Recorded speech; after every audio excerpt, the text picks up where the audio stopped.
بل والمجد بالحاضر. نلتقي اليوم في هذه الأرض التي احتضنت العلماء والشعراء والفاتحين لتحتضنكم أنتم أيها الرياضيون الأبطال في بطولة الشرطة العربية للضاحية.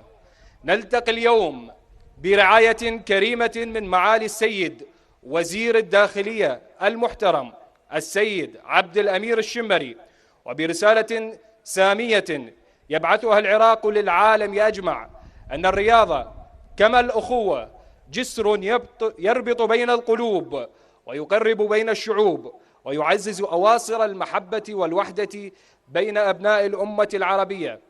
أهلا بكم في بغداد، أهلا بكم في العراق، بلد النخيل الباسق والأنهار الدافقة والحضارات المتعاقبة. أهلا بكم في وطن تعودت أرضه أن تكون منبعا للبطولات وميدانا للتنافس الشريف ومسرحا للإنجازات. رحم الله من استمع وأنصت.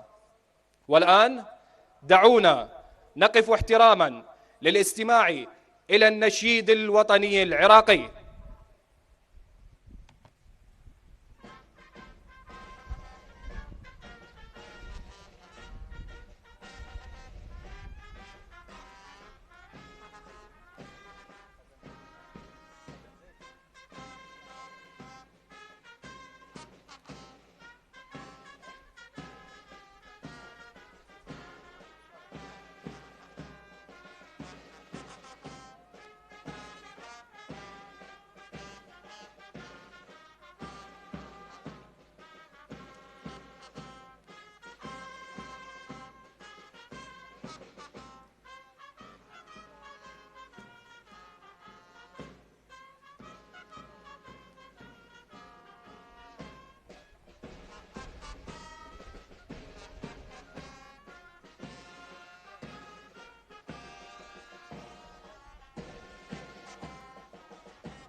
شكرا للجميع.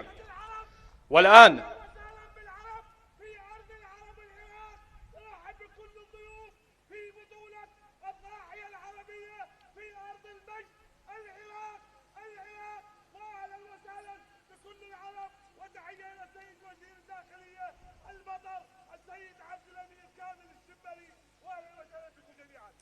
شكرا للجميع. والآن أيها الحفل الكريم نستقبل معا استعراضا للفرق والمنتخبات العربية المشاركة في هذه البطولة، حيث يشاركنا الشرف هذا المساء ممثلو 11 دولة عربية شقيقة. نرحب بهم جميعا على أرض الرافدين، فليتفضلوا بالاستعراض مصحوبين بأعلام أوطانهم وموسيقى الحفل.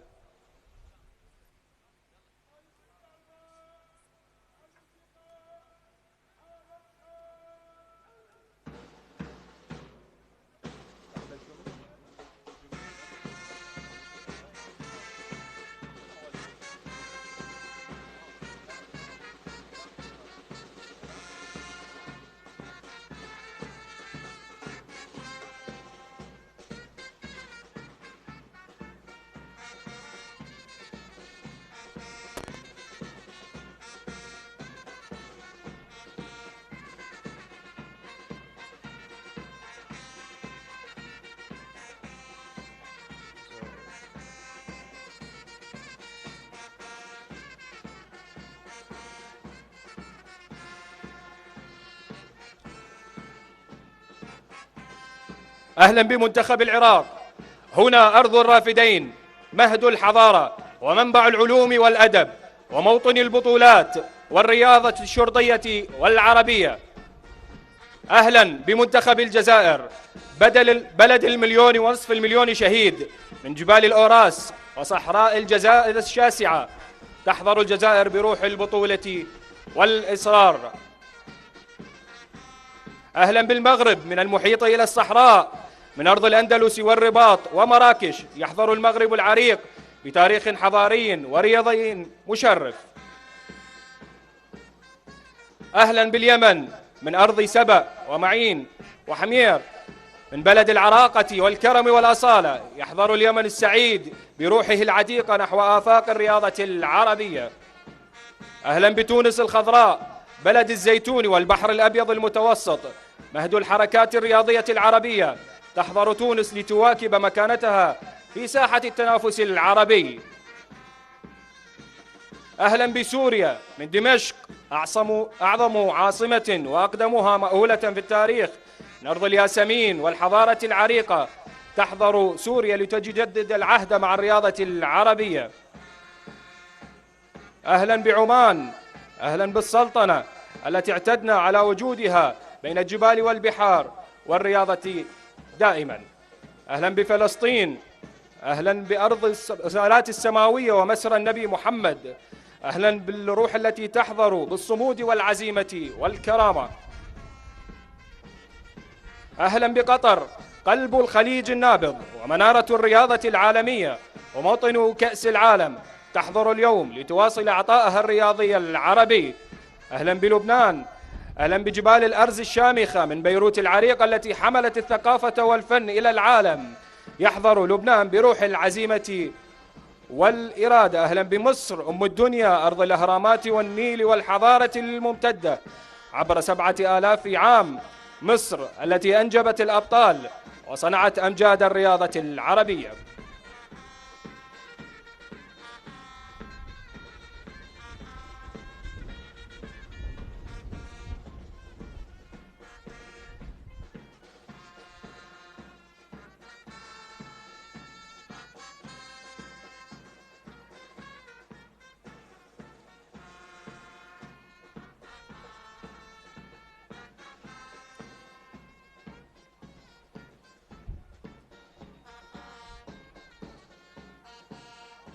أهلا بجميع المنتخبات المشاركة والبلدان في بغداد مرة أخرى. ونصل الآن أيها الحفل الكريم، يتفضل السيد مهدي الفكيكي رئيس اتحاد الشرطة الرياضي العراقي بتقديم راعي الحفل معالي السيد وزير الداخلية وإلقاء الكلمة. فليتفضل السيد الفريق مهدي الفكيكي.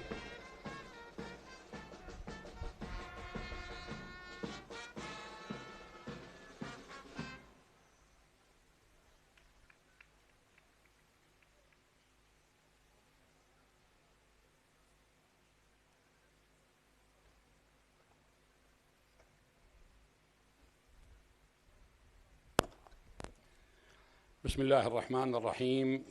سيدي معالي وزير الداخلية المحترم الفريق أول الركن عبد الأمير الشمري، ونرحب بالأخ اللواء خالد العطية رئيس اتحاد الشرطة العربي، والدكتور علي عقيل مفتن رئيس اللجنة الأولمبية العراقية، والأخوة رؤساء الوفود والأمين العام والبطلتين العالميتين في حضورهم لبطولتنا هذه. جميعا السلام عليكم ورحمة الله وبركاته. من دواعي سرورنا أن يرعي حفلنا هذا السيد معالي وزير الداخلية المحترم الذي له الدور الفعال في نجاح هذه البطولة من خلال متابعاته واهتمامه وحسن استقبال وضيافة الفرق كانت بمتابعته شخصيا. البطولة العربية للضاحية هي رسالة لكل الأخوة الذين شاركوا في هذا المهرجان الرياضي أنه العراق بلد الجميع، بلد المحبة والسلام. واتحاد الشرطة العراقي اللي هو نافذة من نوافذ وزارة الداخلية كان وسيبقى له حضور عربي ودولي للمشاركة بكافة الألعاب الرياضية، لا سيما في اجتماعنا هذا حضور للأخوة الرواد الرياضيين من وزارة الداخلية، ونعتز بهم لأنهم أيضا لهم بصمة في هذا التاريخ لهذا الاتحاد. أقدم معالي السيد وزير الداخلية لإلقاء كلمته وتوجيهاته، فليتفضل سيد العزيز.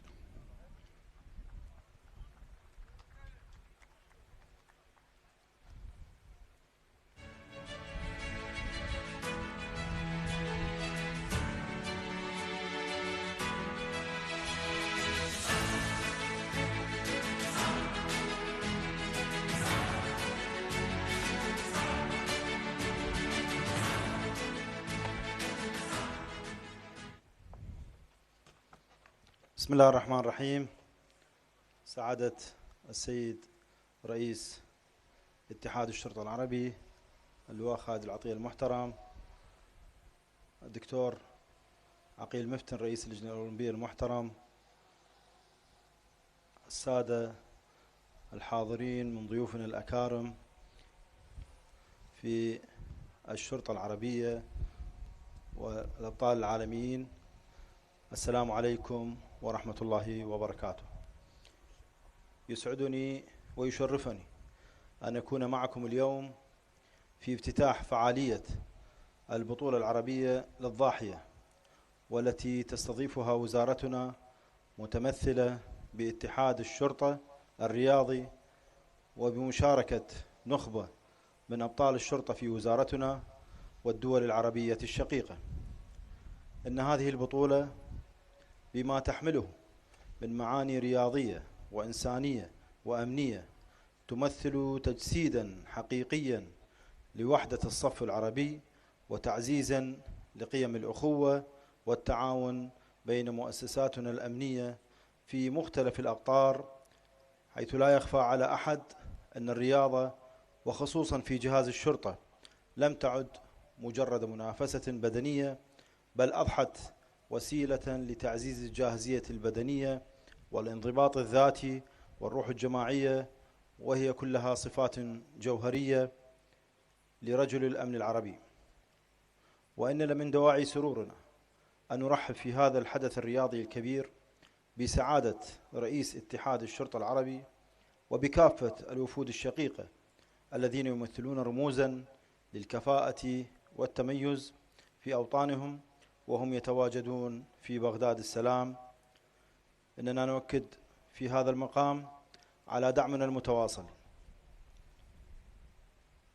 والكامل لمثل هذه الفعاليات التي تسهم في بناء جسور التواصل وتبادل الخبرات ورفع المستوى بالكفاءة البدنية والرياضية بين رجال الشرطة العرب في كل بلدان الدول العربية. في ختام، أتمنى لجميع المشاركين التوفيق والنجاح، وللبطولة تحقيق أهدافها الرياضية والأخوية، وأن تسودها روح التنافس الشريف والاحترام المتبادل. وأشكر كل الأخوة في وزارتنا وخصوصا اتحاد الشرطة الرياضي وعلى رأسهم الأخ الفريق مهدي الفكيكي لما بذلوه من جهود لإنجاح هذا الحدث الرياضي. وأشكر حضور البطلتين العالميتين غادة شعاع وحسيبة بولمرقة في بلدهم العراق. وأيضا باسمكم جميعا أوجه الشكر والتقدير إلى جامعة بغداد، رئاسة الجامعة ممثلة بالسيد رئيس الجامعة، وكل من ساهم في تسهيل إقامة هذه البطولة. وباسمكم جميعا أعلن افتتاح البطولة العربية للضاحية، والسلام عليكم ورحمة الله وبركاته.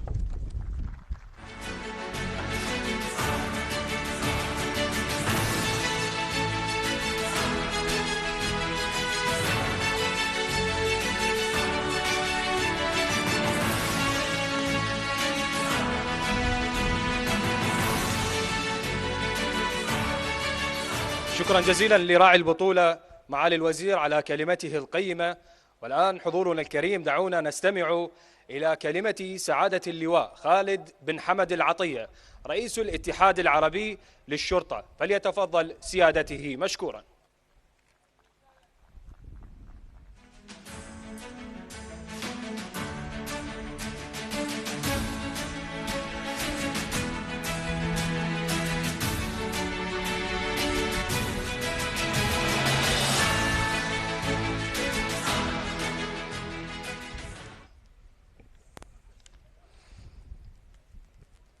بسم الله الرحمن الرحيم، والصلاة والسلام على سيدنا محمد صلى الله عليه وسلم.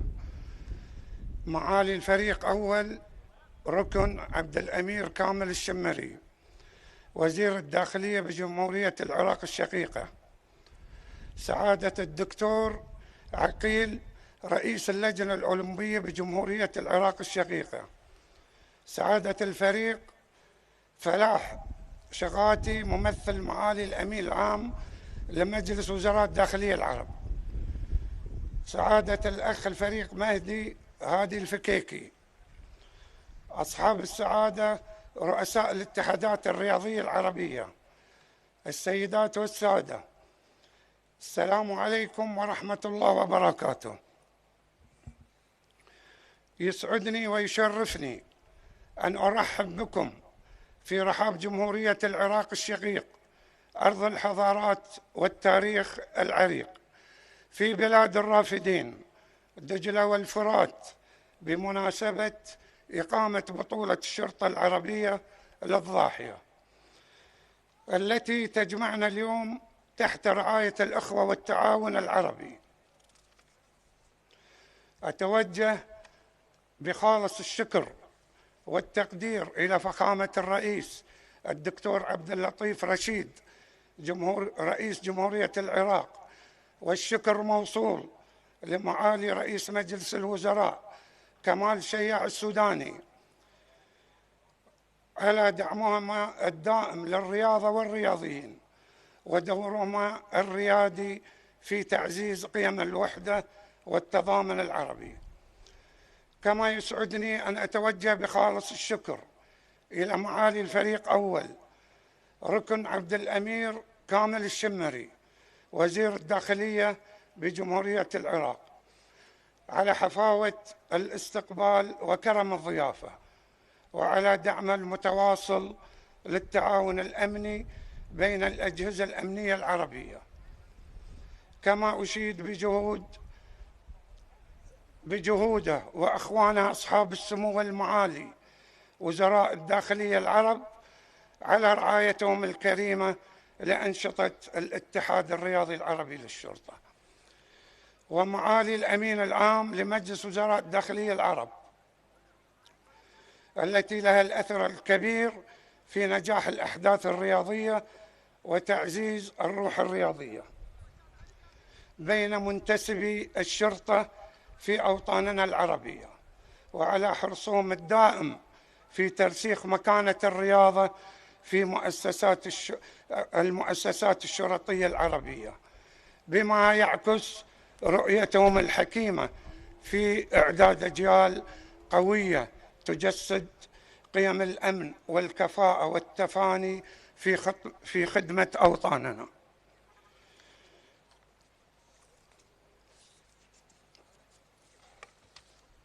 الأخوة والأخوات، تشكل أنشطة الاتحاد الرياضي العربي للشرطة ركيزة أساسية في توثيق أواصر المحبة والأخوة بين أفراد الأجهزة الأمنية العربية، فالرياضة ليست مجرد منافسة، بل هي أداة فعالة لتعزيز الصحة الجسدية والنفسية ولغرس قيم التضامن والتعاون في المجتمع، بما ينعكس إيجاباً على قوة النسيج الاجتماعي وتماسكه. كما كنا نتمنى مشاركة جميع الاتحادات الرياضية العربية الشرطية في هذا التجمع الرياضي الكبير، على أمل مشاركتهم في البطولات القادمة إن شاء الله. وفي الختام أتمنى لجميع المشاركين في هذه البطولة كل التوفيق والنجاح، وأمل أن يحمل هذا الحدث الرياضي رسالة أمل متجددة تعمق أواصر التعاون والمحبة بين دولنا وشعوبنا. والسلام عليكم ورحمة الله وبركاته.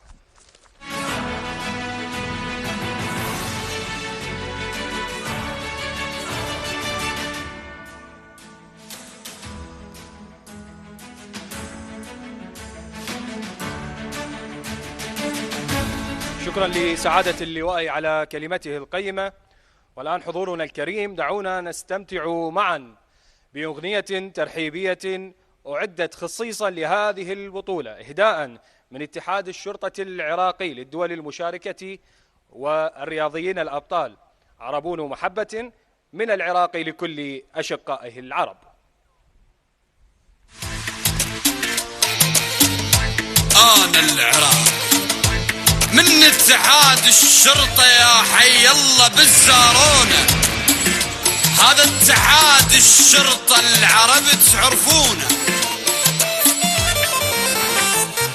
عراق فاتح بابه ويرحب باخوانه، من قلوبنا اليوم نقول يا هلا بكل من جانا. عراق فاتح بابه ويرحب باخوانه، من قلوبنا اليوم نقول يا هلا بكل من جانا. قد السما والنجمات وبكثر مايل بالبحر، تفضلي ويا حياج اهلا وسهلا يا قطر. مرحبا بام الدنيا الغالية وحسن الصدق، مصر الأصالة والخير بقلوبنا إلها عشق، وبكل فخر وبتقدير تونس نرحب كلنا. شكو عراقي فرحان هاي جيتك لنا. عراق فاتح بابه ويرحب باخوانه، من قلوبنا اليوم نقول يا هلا بكل من جانا. قاع الوطن فرحانة بيكم والله يا عزوتنا، قوتنا تبقى الأصل وحدة تظل رايتنا.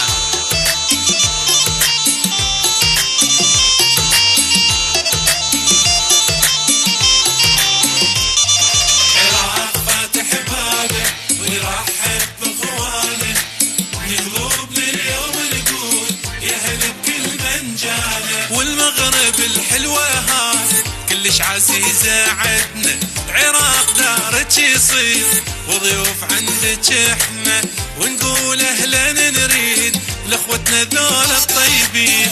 ارض الشهامة والزود والنعم من البحرين، جيتها نتحضر راح نفرح فرح ما صاير.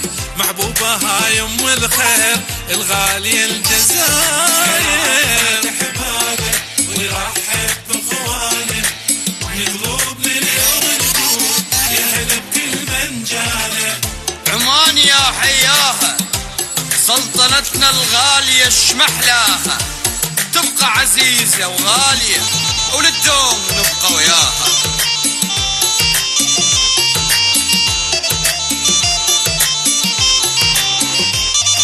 عراق فاتح بابه ويرحب باخوانه، من قلوبنا اليوم نقول يا هلا بكل من جانا. يحرسك الله ويرعاك واسمك يظل عالي الشان. عراق من قلبه يقول اهلا وسهلا لبنان. يا سوريا يا حياج يا احلى وردة بالكون، يا ربي ناسك للدوم خير وسعادة يعيشون. لليمن قلنا يا هلا يا منبع العروبة، بيوت ودواوين وهلا ببغداد لك منصوبة.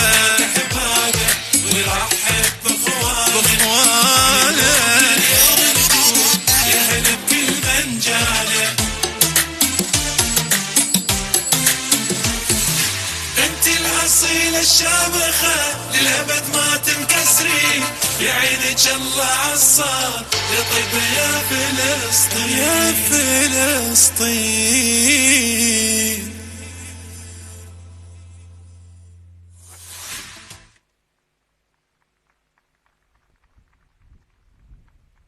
شكرا جزيلا وأهلا وسهلا بالجميع مرة أخرى. لكن دعونا الآن نوجه نداء إلى المتسابقين من فئة الرجال التحضر والتوجه إلى منطقة انطلاق السباق، لأننا سنبدأ بعد قليل. أيها السادة، ومن منطلق الوفاء والاعتزاز بالإنجاز نشاهد معا فيلما قصيرا يوثق أبرز المحطات المضيئة في مسيرة اتحاد الشرطة الرياضي العراقي خلال الأعوام الماضية، وما حققه من حضور ونجاحات على المستويين المحلي والعربي وحتى الدولي.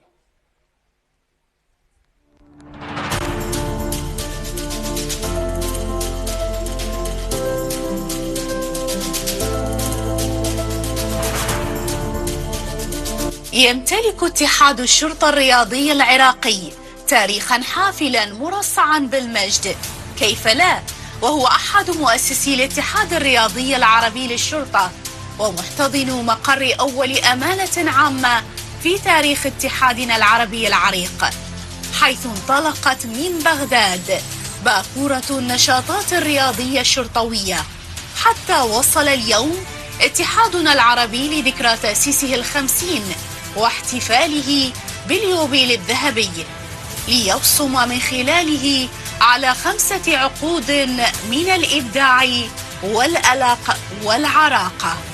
وتحت مظلة اتحادنا العربي يطل اتحاد الشرطة الرياضي العراقي الذي عاد بسرعة البرق ليأخذ دوره الريادي كأحد أركان نجاح الكيان العربي الأصيل، خصوصا مع الدعم اللامحدود من لدن وزير الداخلية السيد عبد الأمير الشمري.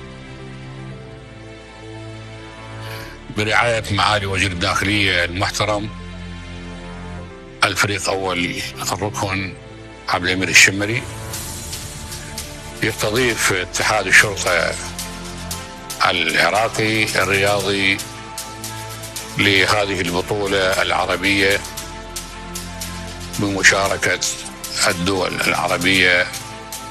وحقيقة هذه المشاركة هي مشاركة أخوية بقدر ما هي تكون بطولة للفوز أو الخسارة. بغداد السلام تحتضن هذه البطولة وهذا المهرجان الرياضي العربي، وحقيقة دعم معالي الوزير المحترم لهذه البطولة ومتابعة مستمرة. إن شاء الله سوف تكون بطولة ناجحة وإقامة مسرورة لكافة الأخوة الرياضيين، والعراق تواق أن يرى الأخوة العرب في بغداد السلام، بغداد التي صحت من ما مر عليها من سنين حجاب، وببركة وجهود القوات الأمنية المسلحة حقيقة الآن العراق يتنعم بالأمن والاستقرار، وأصبح يستضيف كل الوفود والمؤتمرات والبطولات كما كان سابقا. أما أحدث الإنجازات والنشاطات لاتحاد الشرطة الرياضي العراقي هو احتفاء الاتحاد بعدد كبير من أبطال رياضة الشرطة الرواد وبحضور وزير الداخلية، ومشاركة رئيس الاتحاد في اجتماعات الجمعية العمومية للاتحاد العربي للشرطة، وكذلك مشاركة أعضاء الاتحاد في اجتماعات اللجان الفرعية للاتحاد، وحصول منتخب اتحاد الشرطة على عدد كبير من الأوسمة الملونة في بطولة الشرطة العربية للجودو، وتنظيم المهرجانات الرياضية بمختلف أنواعها، وإقامة بطولات كرة القدم الرمضانية بمختلف أشكالها، وإقامة مهرجان السباحة والألعاب المائية بمشاركة العشرات من رياضي الوزارة، فضلا عن تميز اتحاد الشرطة في مبادراته الإنسانية وتكريم المميزين من أبناء الداخلية على إنجازاتهم اللافتة، إضافة إلى رعاية الاتحاد للعديد من النشاطات الرياضية والمبادرات المختلفة كجزء من ديدن هذا الاتحاد في الارتقاء بعمل رجل الشرطة العراقي خدمة لوطننا الحبيب. فنقول أهلا وسهلا بإخوتنا الأشقاء العرب على أرض بغداد السلام.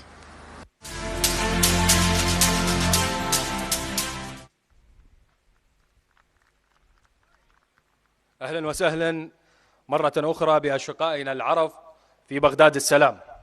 وبعد هذه اللحظات المضيئة آن الأوان أن نكتب معا فصلا جديدا من فصول التنافس الرياضي الشريف. أيها الحفل الكريم، يطيب لنا أن يتفضل بطل العالم اللواء مهدي شواي بإطلاق السباق، وعلى بركة الله تبدأ السباقات.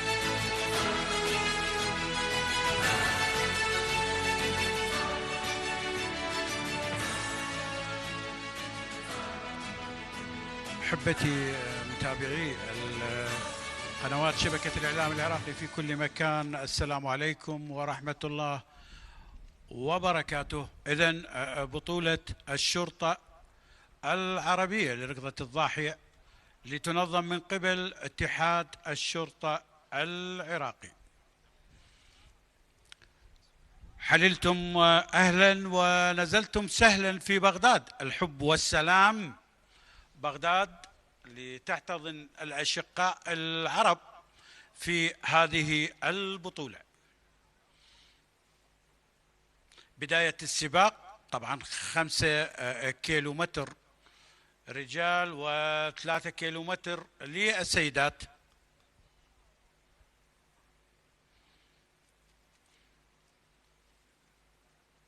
تنظيم طبعا رائع من قبل اتحاد الشرطة العراقي بمشاركة طبعا 11 دولة عربية: العراق، قطر، مصر، الجزائر، المغرب، تونس، ولبنان، وسلطنة عمان، وسوريا، وفلسطين، واليمن. بداية السباق 5 كيلومتر وركضة الضاحية، حضور عالمي طبعا لصاحبة ذهبية أولمبياد أتلانتا 96 سباق السيدات، البطلة العالمية السورية غادة شعاع، الغزالة السمراء السورية هكذا تلقب، والجزائرية الكبيرة بطلة ذهبية برشلونة 92 1500 متر سيدات حسيبة بالمرقع. وبداية السباق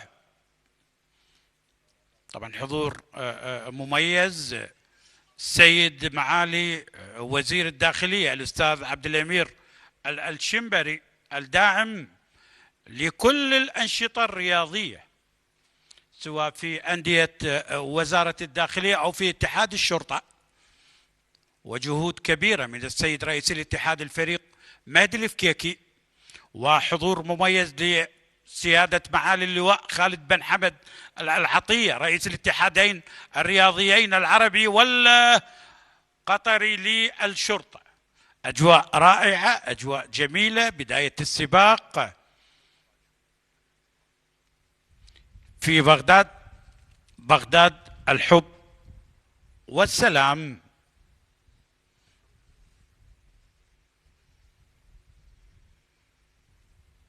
صورة رائعة لبغدادنا الجميلة.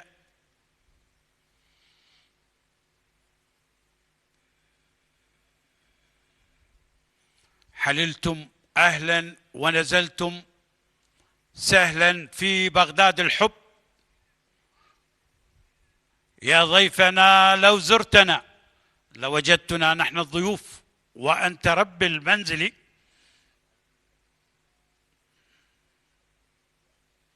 عودة البطولات إن شاء الله إلى العراق وإلى بغداد وإلى جميع محافظاتنا العزيزة.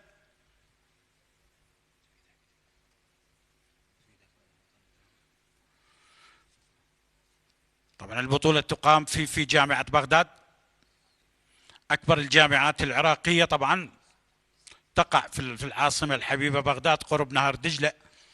تأسست هذه الجامعة عام 1957، لكن جذورها تعود إلى عام 1908، كانت مع تأسيس كلية الحقوق، ثم إنشاء كليات أخرى مثل دار المعلمين العالية وكلية الطب عام 1927 والصيدلة والهندسة.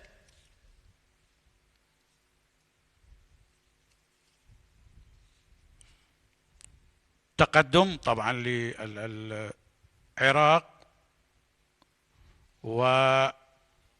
والجزائر ومصر.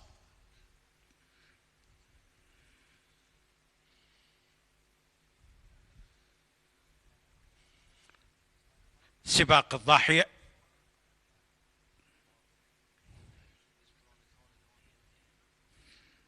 لقطات رائعة لبغداد الحب، بغداد السلام،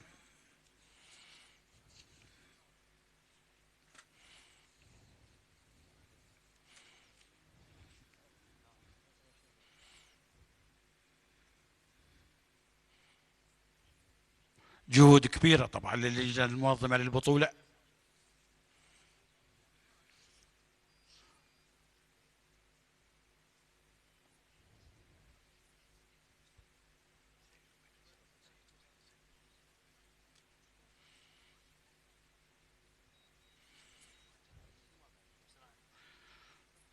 طبعا معي الزميل الإعلامي زيد الزيدي المنسق العام للبطولة وحديث عن هذه البطولة. كابتن زيد، نبذة عن هذه البطولة المميزة في بغداد الحب، بغداد السلام. شكرا جزيلا أستاذ رعد. طبعا هذه البطولة يقيمها اتحاد الشرطة الرياضي بمشاركة 11 دولة عربية، وهي ثاني بطولة تقام بعد بطولة 2019 بطولة الشرطة العربية للجودو التي استقبلتها بغداد بمشاركة عربية واسعة وكبيرة، ولله الحمد الآن لا زلنا بمشاركة رائعة وواسعة لكافة المشاركين العدائين من الدول الشقيقة. نشاهد اليوم ما شاء الله الجميع متواجد على أرض بغداد الحبيبة، بغداد المحبة والسلام، باستضافة خاصة لوزارة الداخلية برعاية السيد وزير الداخلية المحترم، وكذلك تنظيم اتحاد الشرطة الرياضي بالتعاون أكيد مع اتحاد ألعاب القوى وجامعة بغداد. الحمد لله اليوم نشاهد وصلنا لمرحلة مهمة، انطلاق السباق، ونشاهد منافسة كبيرة أيضا من المشاركين العدائين من مختلف الدول. الأهم هو ليس الفوز، الأهم المشاركة، التواجد هنا في بغداد لزيادة الألفة والمحبة وأواصر الأخوة بين الأشقاء كافة. إذا لا وجود لخاسر في هذه البطولة، الكل هو فائز. وبحضوركم اخوتنا العرب في بغداد الحب، بغداد السلام، بغداد التي دائما هي متواجدة طبعا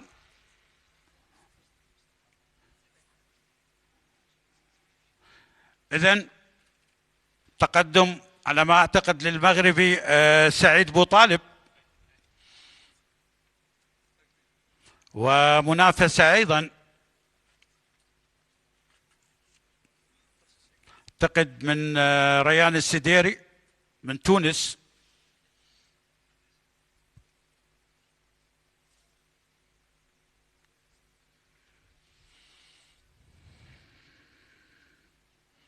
أجواء رائعة.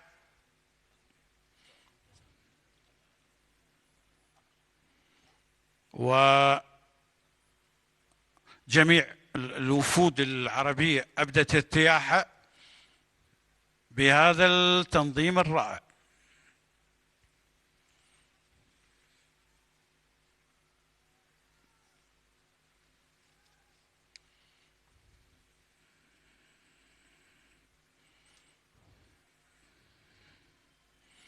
نرحب أيضا بحضور مميز للسيد رئيس اللجنة الأولمبية العراقية الدكتور عقيل مفتن، الرجل الداعم لكافة الرياضيات والفعاليات. ونرحب بجميع الوفود العربية المتواجدة في بغداد الحب، بغداد السلام.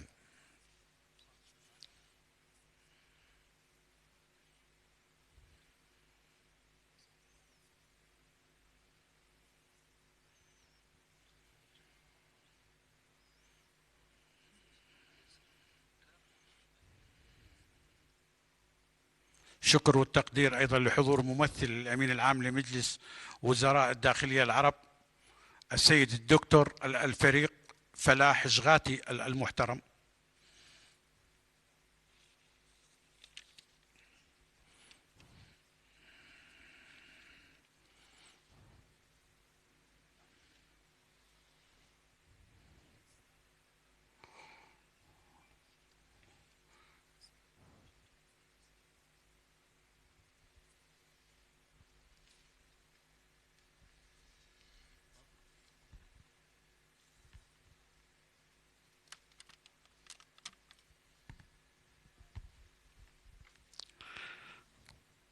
طبعا سباق الضاحية يسمى أيضا بالعدو الريفي أو اختراق الضاحية، هو سباق طبعا جري لمسافات طويلة ويقام على تضاريس طبيعية متنوعة مثل العشب والريف المفتوح والحقول، مثل تحدي طبيعي وبدني لأكبر السباقات.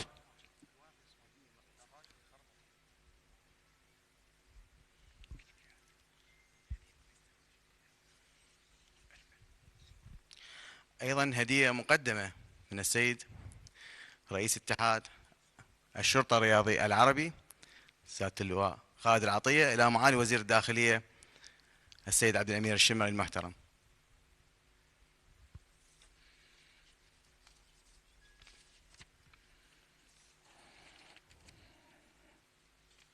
شكرا لسيادة اللواء خالد بن حمد العطية رئيس الاتحادين الرياضيين العربي والقطري للشرطة.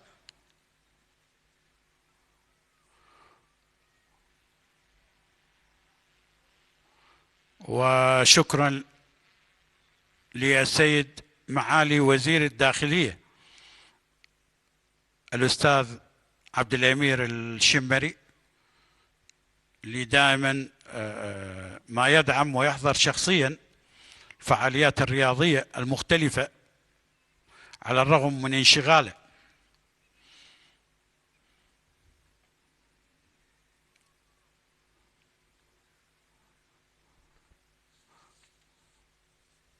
اعتقد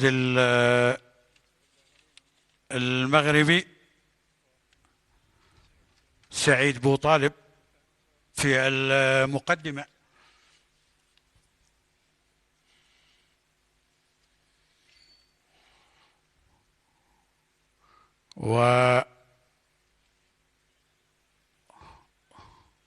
وربما قد تكون 400 متر أو 500 متر الأخيرة المغربي بدأ.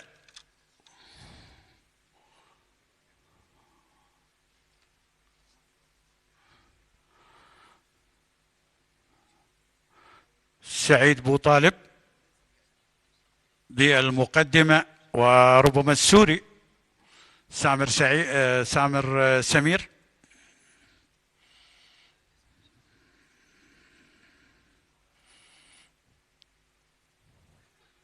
قنوات شبكة الإعلام العراقي متواجدة طبعا في هذا الحدث ودائما مع الفعاليات الرياضية عدا الفعاليات الأخرى، يعني دوري نجوم العراق، الدوري الممتاز بكرة القدم، الطائرة، السلة، اليد، الضاحية، تنس كرة القدم، الملاكمة، القوس والسهم. إذن الأمتار الأخيرة، وعلى ما يبدو المغربي سعيد بوطالب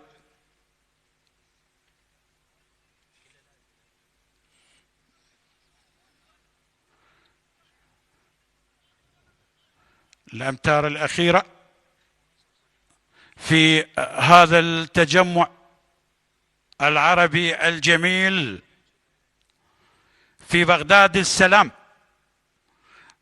التي تحتضن بطولة الشرطة العربية طبعا بسباق الضاحية وبالتحديد في جامعة بغداد.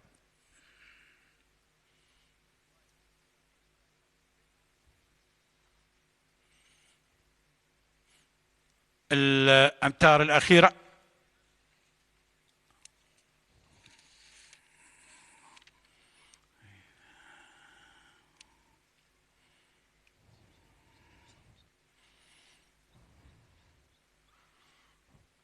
إذن المغربي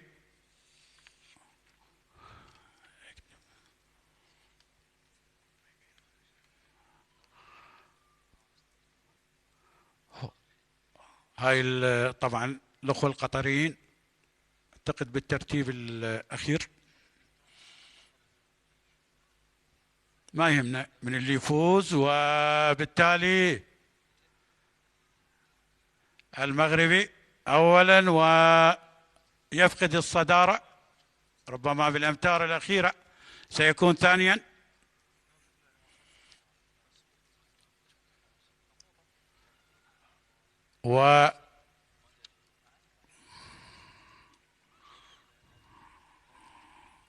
وبالتالي الفوز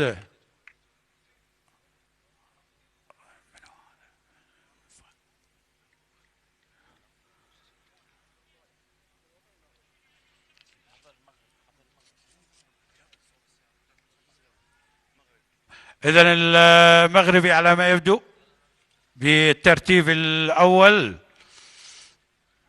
حيان بن محمد،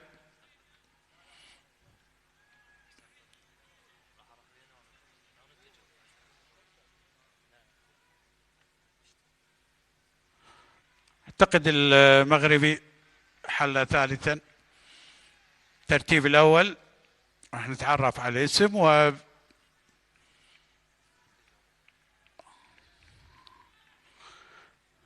إذا نجاح كبير لهذه البطولة، بطولة الشرطة العربية بسباق الضاحية.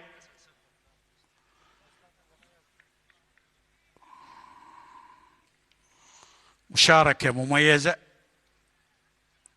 11 طبعا بلد عربي، قطر، مصر، الجزائر، المغرب، تونس، لبنان، سلطنة عمان، سوريا، فلسطين واليمن والعراق في هذا التجمع الرائع.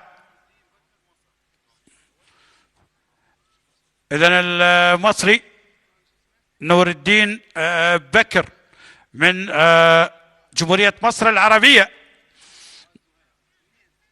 المركز الأول نور الدين بكر من مصر.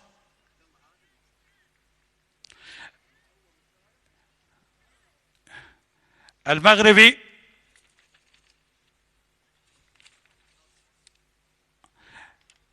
إذا نور الدين بكر بالمركز الأول من مصر. الثاني فؤاد زهير من المغرب بالترتيب الثاني. الثالث أيضا من مصر عن طريق عبد الله عادل. مبروك لمصر والمغرب، هارد لك لجميع منتخباتنا العربية.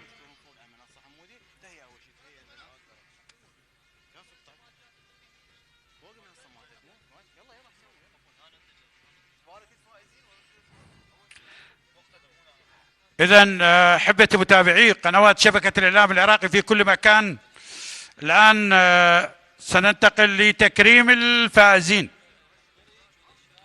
نور الدين بكر من مصر المركز الأول،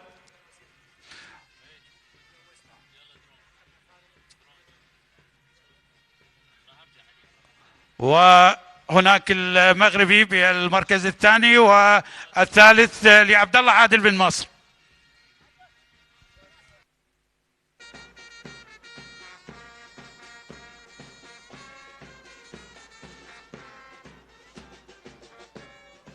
إذا مبارك لجميع المشاركين، كل المشاركين هم فائزون في سباقنا هذا وهذا التجمع الأخوي العربي. نبارك لنور الدين بكر من دولة مصر العربية الشقيقة فوزه بالمركز الأول، ومبارك لفؤاد زهير من المغرب فوزه بالمركز الثاني، وأيضا نبارك لعبد الله عادل من دولة مصر فوزه بالمركز الثالث. الآن ندعو المشاركات من السيدات التحضر والتوجه إلى منطقة الانطلاق لانطلاق سباقات السيدات.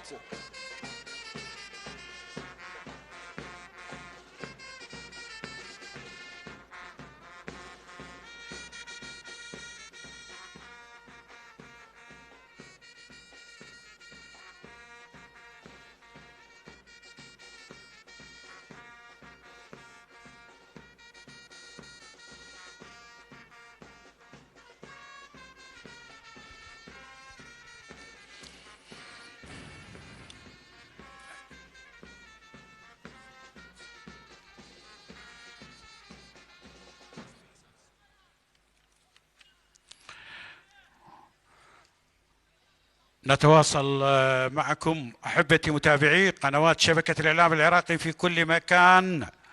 وطبعا بطولة الشرطة العربية لسباق الضاحية في جامعة بغداد التي تنظم طبعا عن طريق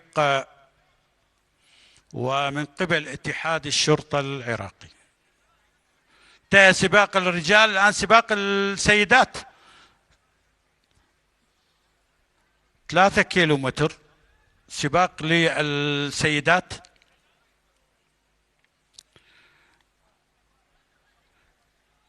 بحضور رائع للبطلات العالميات حسيبة بولمرقة الجزائرية لاعبية 1500 متر سيدات في برشلونة 92، والغزالة السمراء السورية غادة شعاع صاحبة ذهبية أولمبياد أتلانتا 96.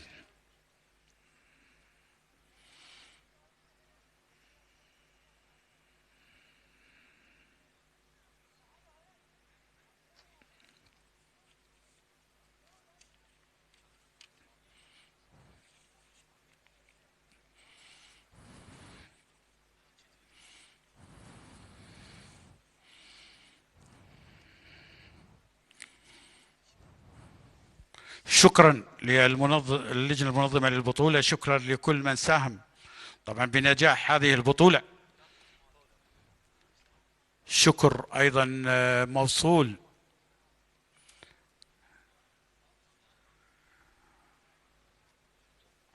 للتدريب البدني طبعا في وزارة الداخلية اللواء نبيل مطلق السعدون، وأيضا لقسم الألعاب والأنشطة الرياضية العقيد مؤيد عبد الرضا والرائد عباس كريم والعقيد علي عبد الزهرة.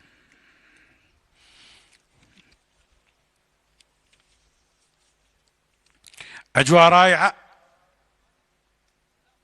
نجاح كبير لهذه البطولة.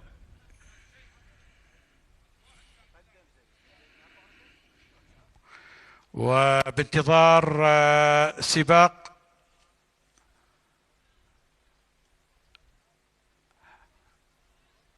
السيدات.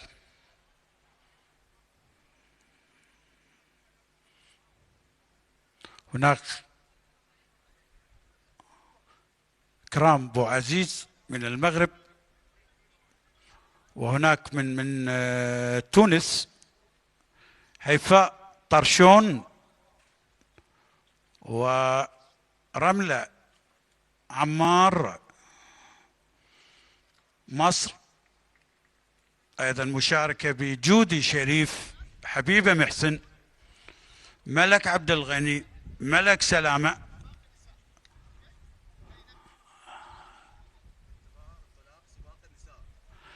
إذن بانتظار انطلاق سباق السيدات.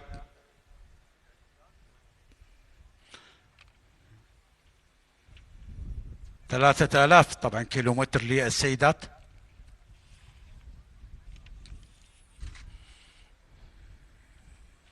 سوريا طبعا مشاركة برقية إبراهيم وبتول سالم.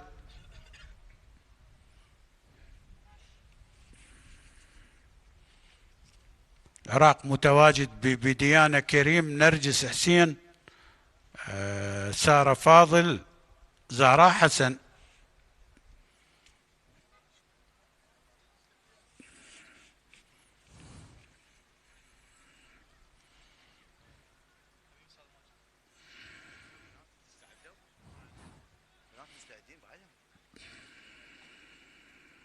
بانتظار انطلاق سباق السيدات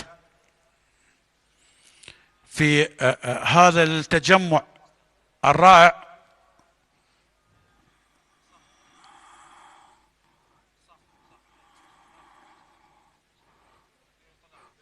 بغداد الحب، بغداد السلام تحتضن بطولة الشرطة العربية للضاحية في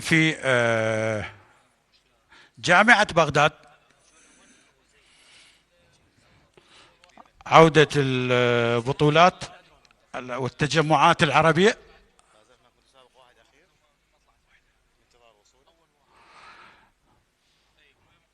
طبعا متسابق وحيد متبقي من سباق 5 كيلومتر طبعا للرجال.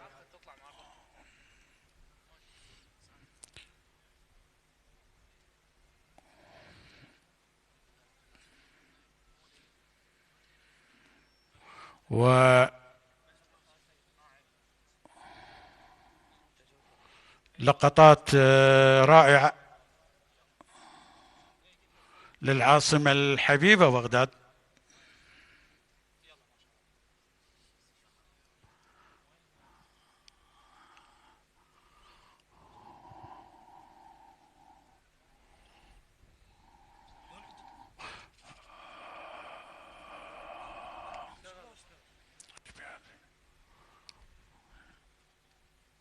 إذن بطولة الشرطة العربية للضاحية، لسباق الضاحية أو ركضة الضاحية، لتنظم من قبل اتحاد الشرطة العراقي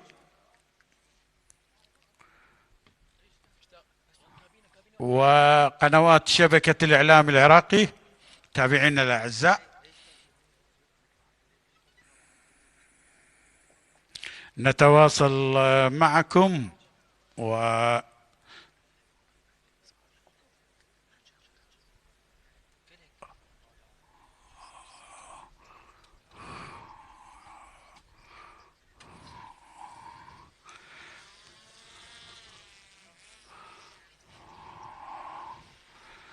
حضور وتحية للدكتورة ميساء حسين، العداءة العراقية صاحبة لقب طبعا في اليابان، من العداءات الرائعات ميساء حسين.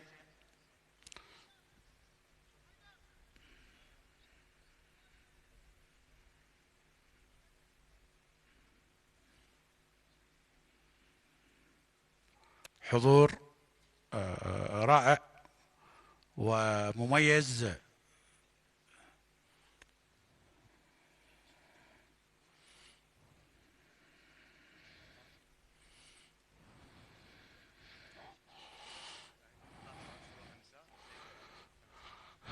سباق السيدات سيبدأ.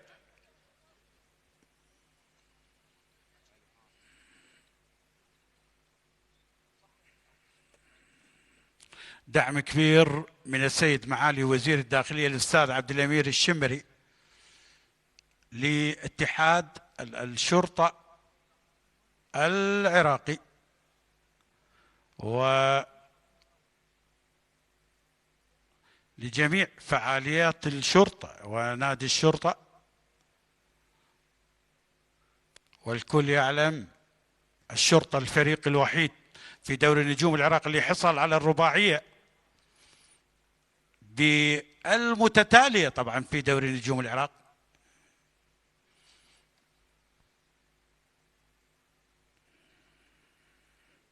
إذن بانتظار بداية اللقاء، شكر موصول طبعا للسيد رئيس الاتحاد، اتحاد الشرطة العراقي الفريق مهدي الفكيكي،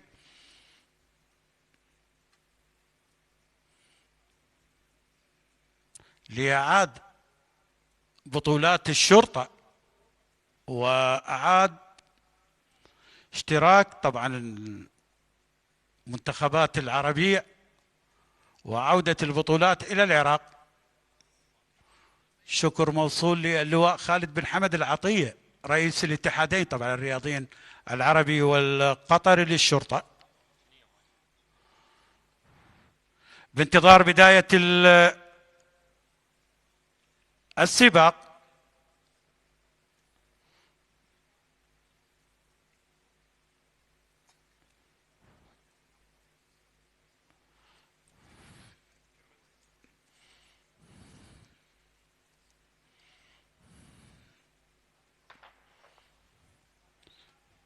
بداية السباق.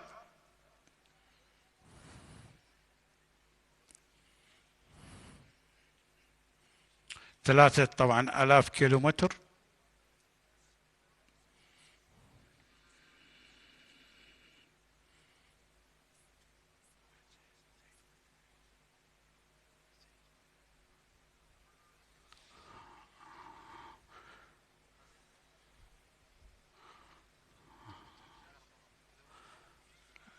المقدمة على ما أعتقد مغاربية.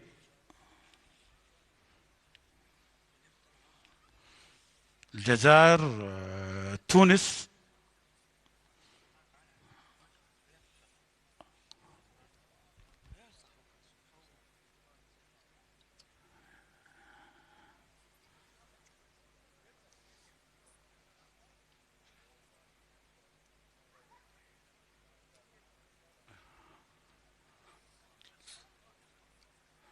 آسف 3 كيلومتر. إذا 3 كيلومتر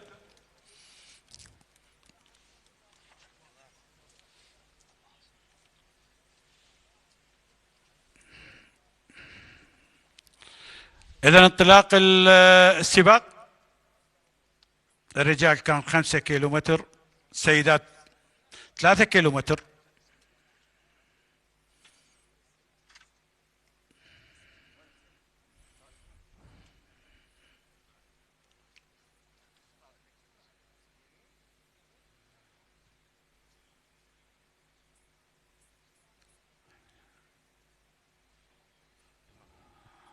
إذن المغرب في المقدمة.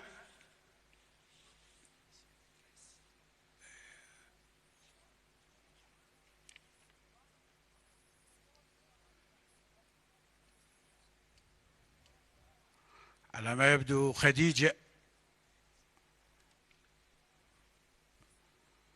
العفاري وإكرام بو عزيز في المقدمة.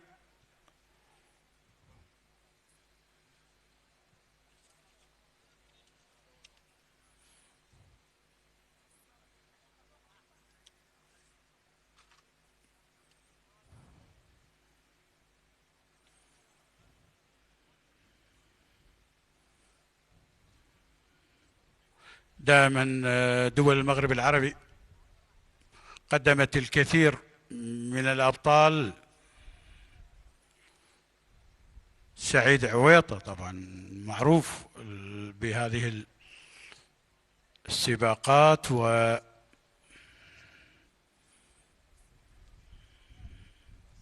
أسماء كثيرة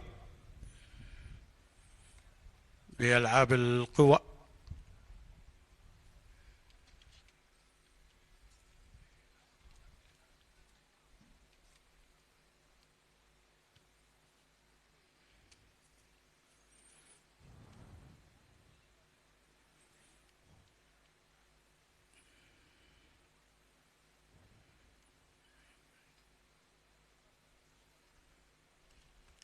بغداد الحب، بغداد السلام، بغداد الأمان.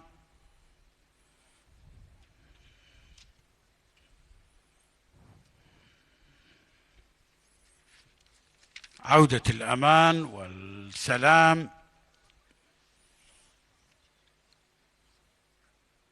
بسواعد طبعا وزارة الداخلية، العيون الساهرة.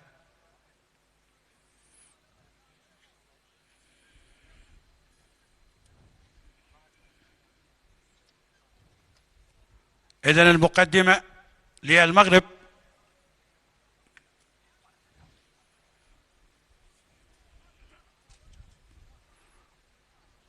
المغربية غزلان وخديجة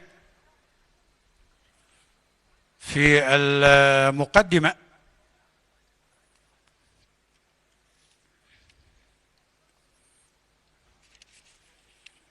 سباق سيدات 3 كيلومتر ولقطة رائعة.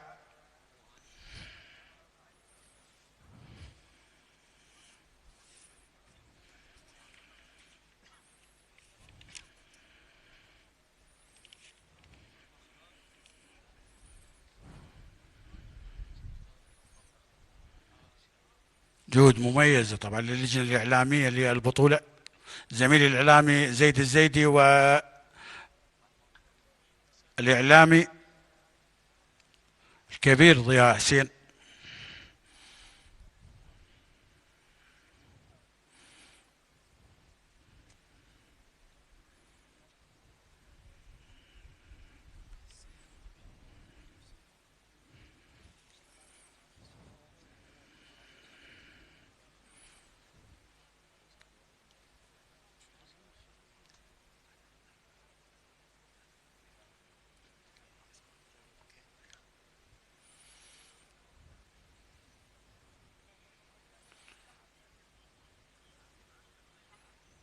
لقطات رائعة لجامعة بغداد والتنظيم الرائع للسباق. شكرا لكل من ساهم بإنجاح هذه البطولة.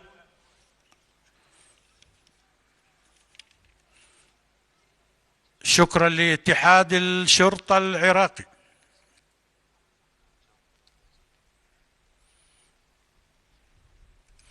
شكرا لإخوتنا العرب.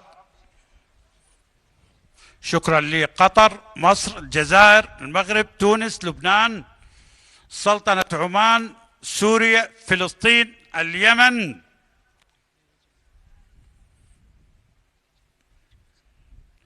حللتم أهلا ونزلتم سهلا في بغداد.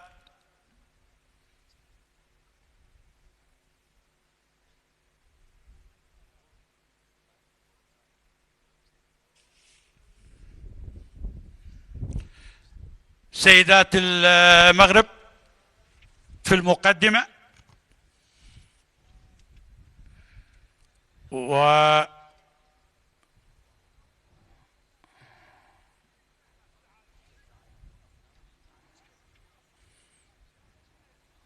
المغرب طبعا قدمت نوال المتوكل، واحدة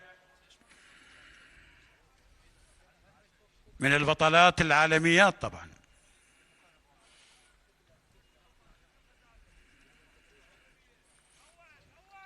ولا ننسى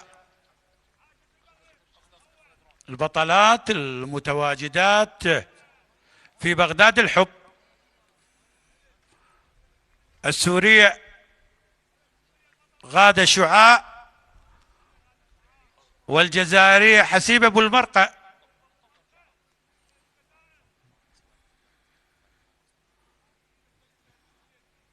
المغربية أولا،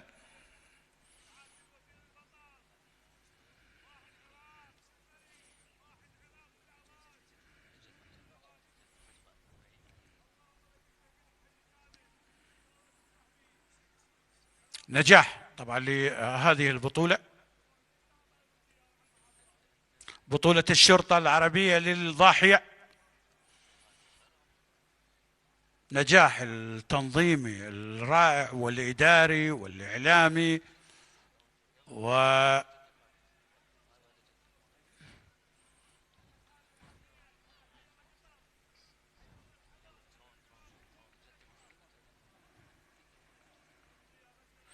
سباق سيدات 3 كيلومتر.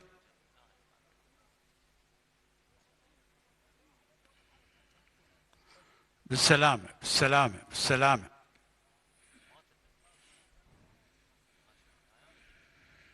شكرا لجميع منتخباتنا العربية المشاركة في هذه البطولة. إذن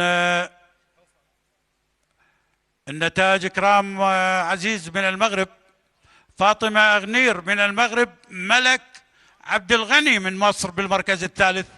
مبروك للسيدات الفائزات، هارد لك لجميع المشاركات في هذا السباق. إذن إكرام عزيز من المغرب بالترتيب الأول، فاطمة أغنير من المغرب، ملك عبد الغني طبعا من مصر. إذن الرجال والسيدات بنفس الأسماء، يعني مصر والمغرب تسيدت على سباق السيدات والرجال بركضة الضاحية.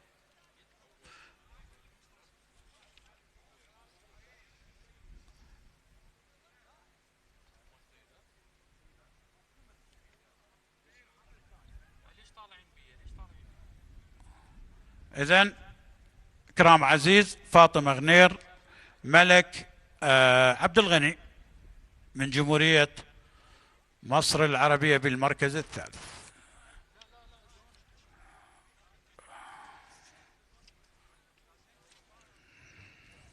شكرا لمنتخباتنا العربية مشاركة بهذه البطولة. شكرا للتنظيم الرائع من قبل اتحاد الشرطة العراقي. شكرا لوفودنا العربية المشاركة، أتمنى لهم إن شاء الله طيب الإقامة في بغداد.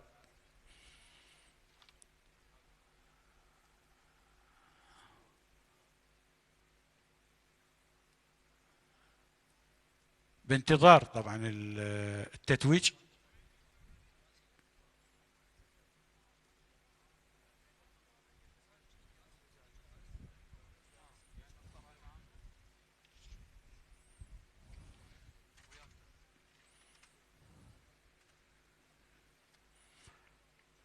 نتواصل معكم أحبتي متابعي قنوات شبكة الإعلام العراقي في كل مكان. وبطولة الشرطة العربية بركضة الضاحية مقامة في بغداد، ومن قبل طبعا تنظيم من قبل اتحاد الشرطة العراقي.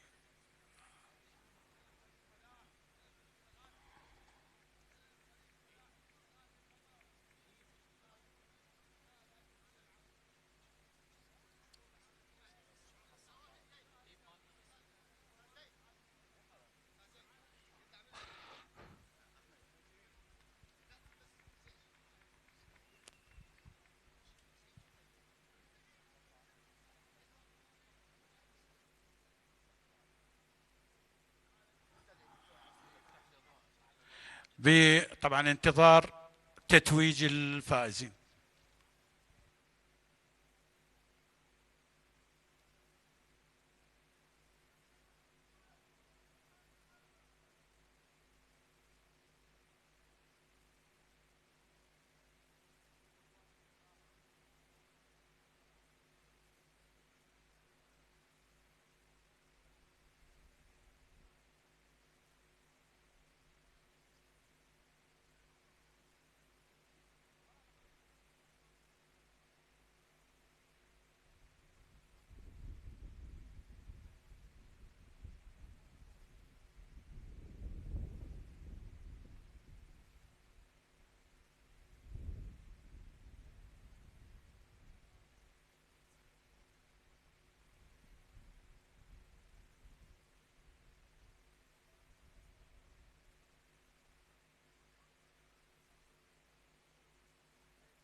إذا مبارك لجميع المشاركين، هم كلهم فائزين بهذه المسابقة وبهذا التجمع الأخوي هنا في بغداد.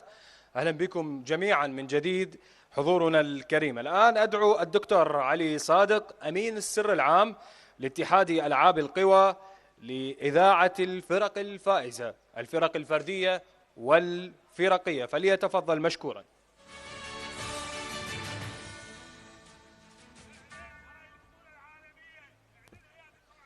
بسم الله الرحمن الرحيم. حقيقة كل الشكر والتقدير لاتحاد الشرطة العراقي على إقامة هذه البطولة الدولية الرائعة، ونرحب كل الترحيب في كافة الفرق المشاركة، ونرحب ترحيب خصوصي بمعالي وزير الداخلية المحترم. حقيقة كجامعة بغداد متمثلة بالسيد الجامعة المحترم والسيد المساعد الإداري المحترم، نحن سعيدين في أن نحتضن هذه البطولة في حضن جامعة بغداد، الجامعة الأم التي تشهد لها رعايتها للنشاطات الطلابية والفنية والثقافية. سعيدين بلقائكم في جامعة بغداد.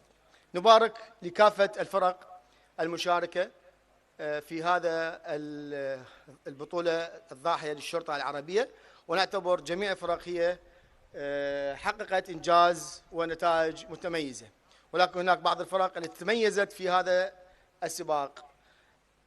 نعلن لحضراتكم تسلسل الفرق الفائزة الفرقية. المركز الثالث كان من نصيب العراق، ألف مبروك لفريق العراق. المركز الثالث يتفضل ممثل فريق العراق على المنصة رجاء. الفريق الثاني كان من نصيب الجزائر، ألف مبروك لدولة الجزائر. المركز الثاني يتفضل ممثل الجزائر على المنصة رجاء. أما المركز الأول فكان من نصيب دولة مصر، ألف مبروك لجمهورية مصر، المركز الأول. الفرق الثلاثة الفائزة متمثلة بالسيد رئيس الوفد المثول على منصة التتويج رجاء. أكرر نتائج الفرقية: العراق المركز الثالث، ألف مبروك. الجزائر المركز الثاني. مصر المركز الأول. الفرق الثلاثة الفائزة على منصة التتويج رجاء.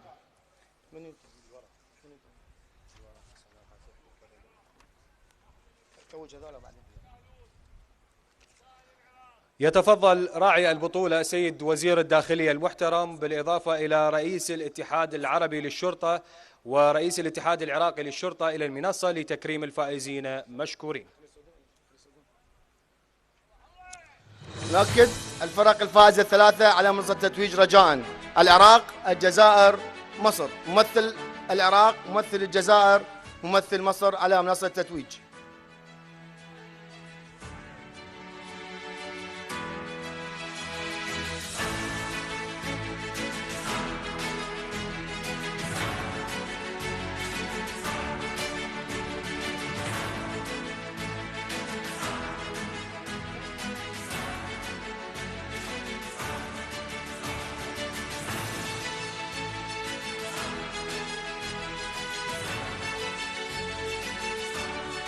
فليتفضل السادة المكرمون لتكريم أصحاب المراكز الثلاثة.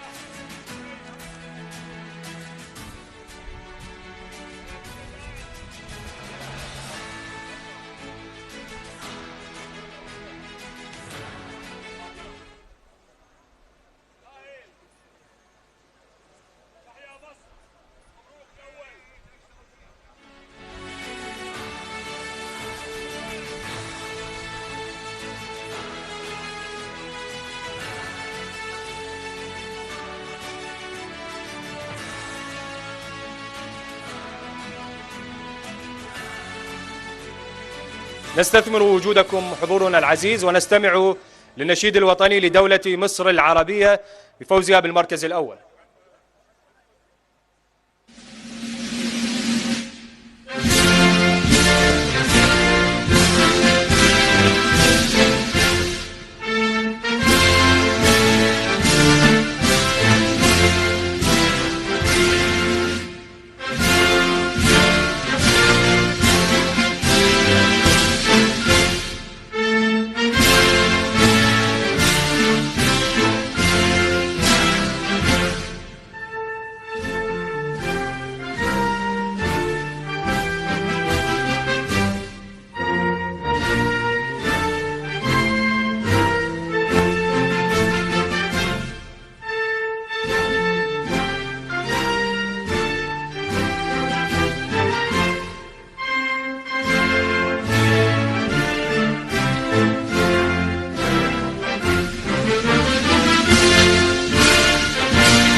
مبارك لكل الفائزين وشكرا للمشاركين، ونستمر بسباقاتنا حضورنا العزيز بانتظار النتائج الفردية للسيدات.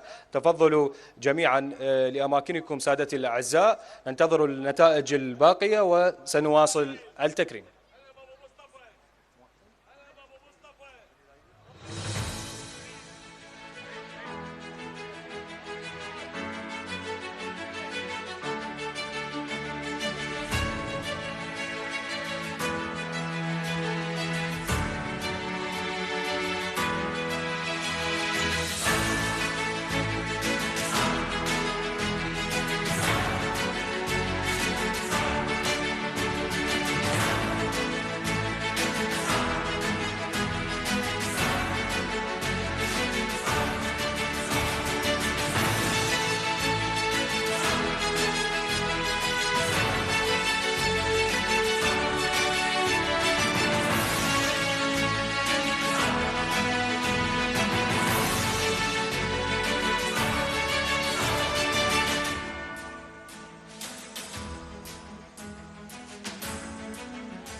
أهلا وسهلا بكم حضورنا الكريم من جديد، نرحب بكم أجمل ترحيب، وبكل تأكيد الكل فائز ببطولة الضاحية العربية. سعيدين أجمل سعادة بتواجدكم. والآن وصلنا إلى نتائج السيدات، وبكل تأكيد يتفضل الدكتور علي صادق أمين السر العام لاتحاد ألعاب القوى لإذاعة الفرق الفائزة من السيدات. تفضل دكتور.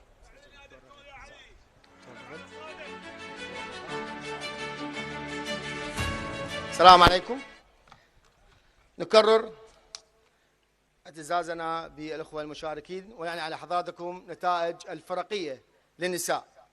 المركز الثالث كان من نصيب العراق، ألف مبروك للعراق المركز الثالث، ممثل العراق على منصة التتويج. جهود مباركة لاتحاد الشرطة العراقي على هذه النتيجة الدولية، وإن شاء الله في مزيد من إنجازات في الأعوام السابقة. المركز الثاني كان من نصيب جمهورية مصر، ألف مبروك مصر المركز الثاني.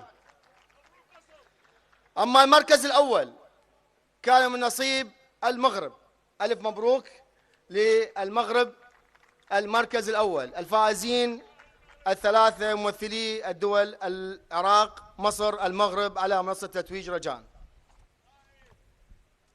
شكرا جزيلا دكتور علي صادق. أدعو السادة المكرمين، أدعو السيد وزير الداخلية بالإضافة إلى رئيس الاتحاد العربي للشرطة، بالإضافة إلى رئيس الاتحاد العراقي للشرطة، بالإضافة إلى دكتور رغد مساعد رئيس جامعة بغداد لتكريم الفائزين، بالإضافة إلى الفرق التي تمت إذاعتها الآن لتكريمهم على المنصة، فليتفضلوا مشكورين.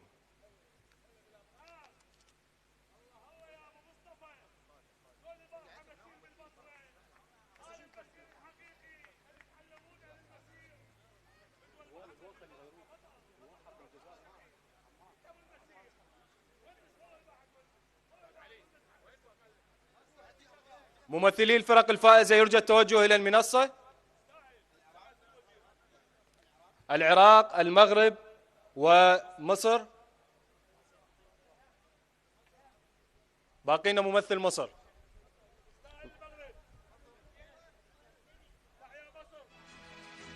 ظاهر يحتفلون، لا زالوا يحتفلون.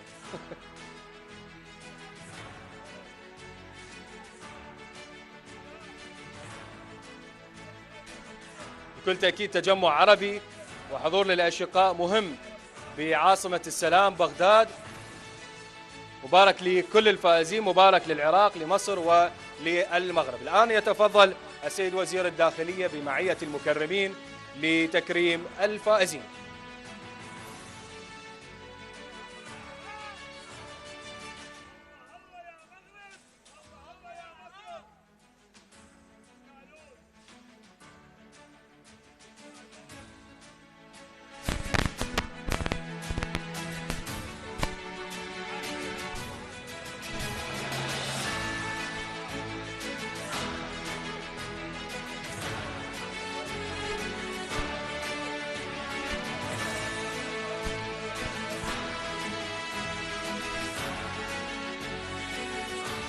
إذن مبارك لكل الفائزين. نستثمر وجودكم جميعا مشاهدينا الكرام وحضورنا العزيز بعزف النشيد الوطني لمملكة المغرب لفوزها بالمركز الأول.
أيها الحفل الكريم، وبعد أن أسدلنا الستار على منافسات هذه البطولة وشهدنا تتويج الأبطال الذين أبدعوا في ميدان السباق، لا يسعنا إلا أن نتقدم بجزيل الشكر والتقدير لكل الدول المشاركة ولكل من ساهم في إنجاح هذا المحفل الرياضي العربي.